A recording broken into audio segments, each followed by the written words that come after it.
যারা আমার মতো কাঁঠাল লাভার না, মানে কাঁঠাল একদমই খেতে পারেন না, তাদের জন্য আজকের ভিডিও। মানে কাঁঠাল যারা খেতে পারেন না তারা এই রেসিপি বানিয়ে একবার যদি ট্রাই করেন তাহলে আমি গ্যারান্টি দিতে পারি যে আপনারা চেটেপুটে খাবেন। তো চলেন কাঁঠালের এই রেসিপিতে আসলে আপনাদের সাথে কাঁঠালের পিঠার রেসিপি শর্টকাটে শেয়ার করি। কাঁঠালের পিঠা কারা কারা খান তারা কমেন্টে অবশ্যই জানাবেন। আমার স্টাইলে কারা কারা খান তারাও জানাবেন। এখানে হচ্ছে আমি একদম নরম যে কাঁঠালটা, সেই কাঁঠালটা নিয়ে নিছি, আর কাঁঠালটা আমি বিচি ছাড়াই নিছি।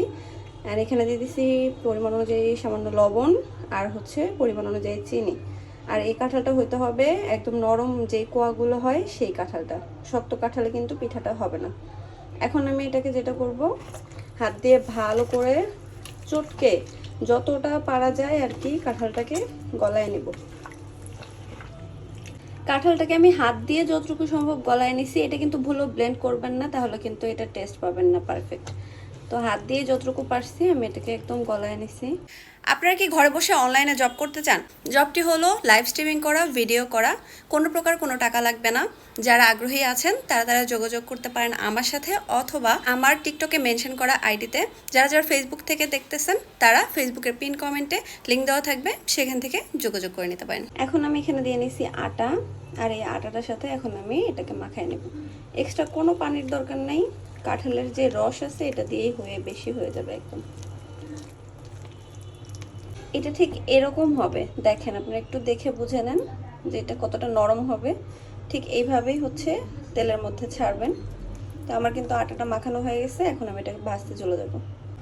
এখন আমি একটা একটা করে পিঠাগুলা, মানে কাঁঠালের একটু করে পিস নিব আর সাথে একটু আটা নিব, নিয়ে এইভাবে পিঠাগুলো একটা একটা করে ছাড়বো।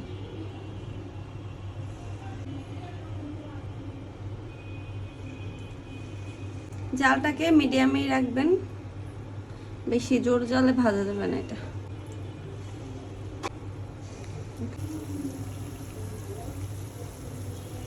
তো আমার হচ্ছে এক পাশ হালকা একটু হয়ে গেছে, আর আমি এটা উল্টাই দিতেছি খুব সাবধানে, যেহেতু পিঠাটা অনেক সফট। তো এটা উল্টাইতে গেলে একটু সাবধানে উল্টাইতে হবে। প্রথমে মনে হবে যে একটু লেগে থাকতে পারে নিচে, বাট এটা হালকা একটু খোঁচা দিলেই উঠে যাবে। প্রথম পার্টে উল্টা দেওয়ার পর কালারটা দেখেন কত সুন্দর আসছে। খেয়ে বলো কেমন গেছে। সবকিছু ঠিক আছে, মিষ্টি, লবণ,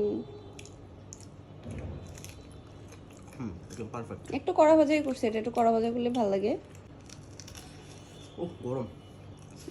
ওকে, তাহলে রিভিউ পেয়ে গেছি, এখন হচ্ছে খাও। Bye bye. যাই হোক, শেষমেশ আমি গোলাম হোসেন একটা কাজের কথা কই। এই এলিয়েনগুলো আসলে ফুটবল প্রেমী না, ওরা বিশ্বকাপকে পুঁজি